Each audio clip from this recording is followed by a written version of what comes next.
Then we're here to talk about stakeholder management today, stakeholder analysis or stakeholder management. Really a question of perspectives, but I think one of the most important tools of project management. Really, there's so much of the work that we do in projects are fundamentally based in understanding our stakeholders. So what's a stakeholder? Anyone really who has an interest in the project in some way, anyone who can be affected by a project or who can affect a project. We have a rather interesting quotation, 1492, the Native Americans discovered Columbus. It's really a question of perspectives. We were taught in the West, at least when I went to school, that Columbus sailed across the oceans, discovered the Americas. Of course, they've been there for millions of years, and the culture there had been there for thousands of years. So it's just as correct to say that one Sunday morning, perhaps, the Native American Indians walking along the beach discovered Columbus. So it's all about perspective. Same physical event, two different perspectives, two different consequences for the parties involved. So understanding these different perspectives is quite important, because in our project environment, we're going to have lots of people around the project who view our projects in different ways. They have different expectations, different hopes. They can influence, affect the project in different ways. And it's going to be rather difficult to manage a project without really understanding these different perspectives. So very much a question of perspectives. We have an interesting case as well in terms of if you mismanage your stakeholders, it can lead to consequences.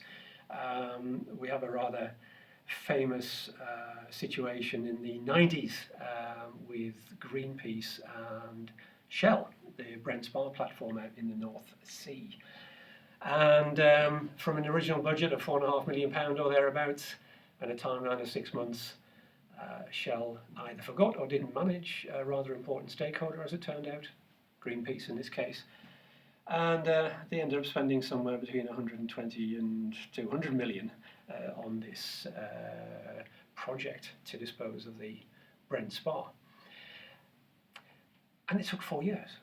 So rather a dramatic effect because Shell fundamentally either forgot or didn't manage an important stakeholder. It can be difficult perhaps when you haven't worked with a particular project or a certain environment or a certain situation before to be able to understand who your stakeholders may be. So it's rather a creative process, I would say, to work with stakeholder management. So normally when we work with stakeholders, we need to be very broad thinking, rather creative, perhaps using brainstorming techniques to identify our stakeholders.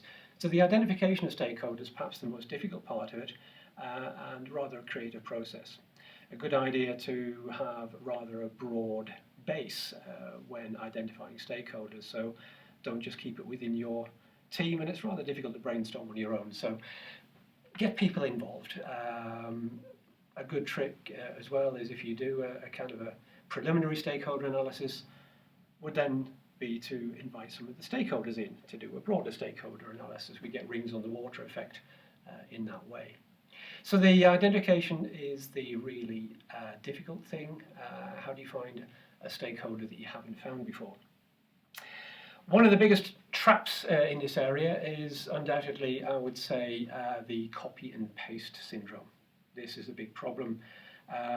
You've done a project before, you've got a stakeholder list of stakeholders that you normally work with, you copy and paste.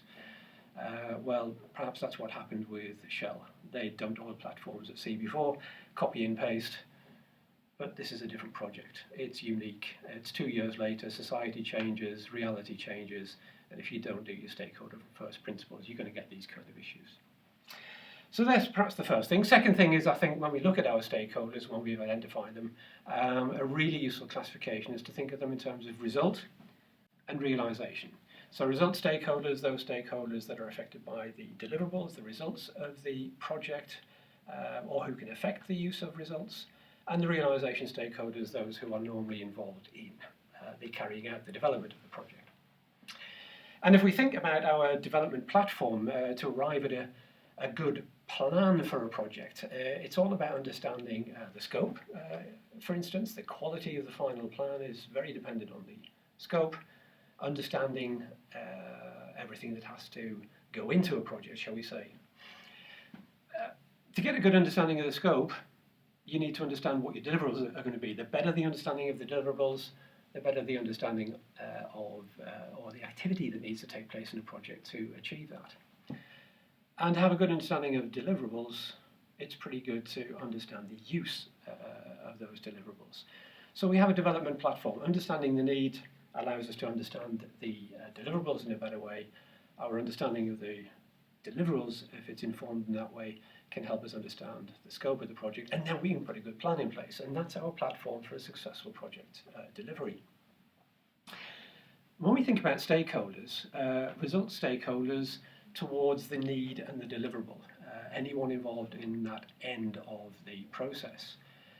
And there is realisation stakeholders then more involved in the carrying out and the planning activities of the project. The realisation stakeholders are likely to be important during the carrying out of the project, but those result stakeholders, understanding their needs and perspectives, incredibly important for us to understand our project objectives as such. So what's likely to happen is that in the early stages of a project, we want to have a lot of focus on understanding the result stakeholders. Yeah, but we don't need to get stuck there. We've got a lot of stakeholders and we can't spread ourselves communicating with all the stakeholders all the time. So some focus on the result stakeholders and perhaps the primary or more important of those. When we have that understanding, we move on in the development process in our project, then we're going to shift focus perhaps to our realisation stakeholders. So again, we don't have to work with everyone all the time. It kind of helps us to manage our communications. But we don't get stuck there either. As we progress through the project and as we come closer to making a deliverable, it's rather good sense then to shift focus back to the result stakeholders. You're about to make a delivery to them, understand the perspectives and the issues involved in delivering, handing over and guaranteeing the use of results. So we kind of move backwards and forwards between the result stakeholders, the realisation stakeholders, back to the result stakeholders during the course of the project. It's a very useful kind of mechanism and it allows us to focus our communications in a good way. And it is a very good basis for a lot of project work. So the use of our realisation stakeholders, incredibly important for communication planning. Understanding who we need to talk to, what do we need to talk to them about, what kind of message do we put out to them, what kind of information do we need for them. So an incredible basis for communication planning. Also understanding perhaps where some of the risks and the opportunities may lie in the project. As we talked about with Shell and Greenpeace, certainly a lot of risks in projects these days you'll probably find among your stakeholders. So rather at an early stage, perhaps before we can do any detailed risk analysis, we can get a good awareness where the problems, the issues may be, and also perhaps some possibilities as well. And of course, when it comes to the result stakeholders, the major benefit here is we get an understanding of what they expect from the project. There are likely to be conflicts among the stakeholders here in terms of what people expect, so it gives us an early chance to resolve the conflict. We can go to our sponsor and we can have decisions made about who do we satisfy and who do we not satisfy among these stakeholders. And it also gives us a very important insight into how we end our project and how we hand over the results of the project. And my experience is that many projects these days are quite well executed, but it's the handover of the use of the results where we fall down. A good stakeholder analysis at an early stage in the project, we have an awareness of these handover issues. So fairly fundamental and rather a good view of stakeholders, I think, the result realisation view. Certainly one of the most useful techniques that I've encountered in project management. A few tips and a few hints perhaps for stakeholder analysis.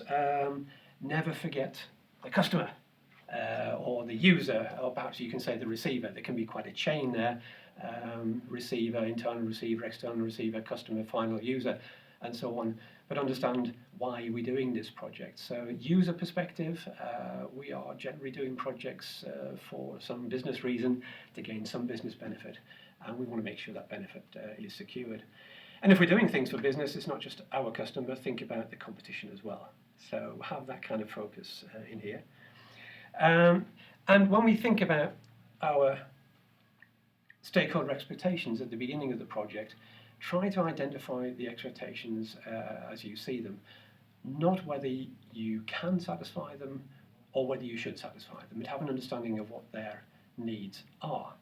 It's a separate process later on, part of the analysis perhaps, to think about should they be satisfied, is it at all possible to satisfy them? If we jump straight into the solution, we're going to limit ourselves and perhaps decide that this project's impossible. And in many cases, projects are about making the impossible possible. So focus on the expectations, what they are, rather than whether they can or should be fulfilled.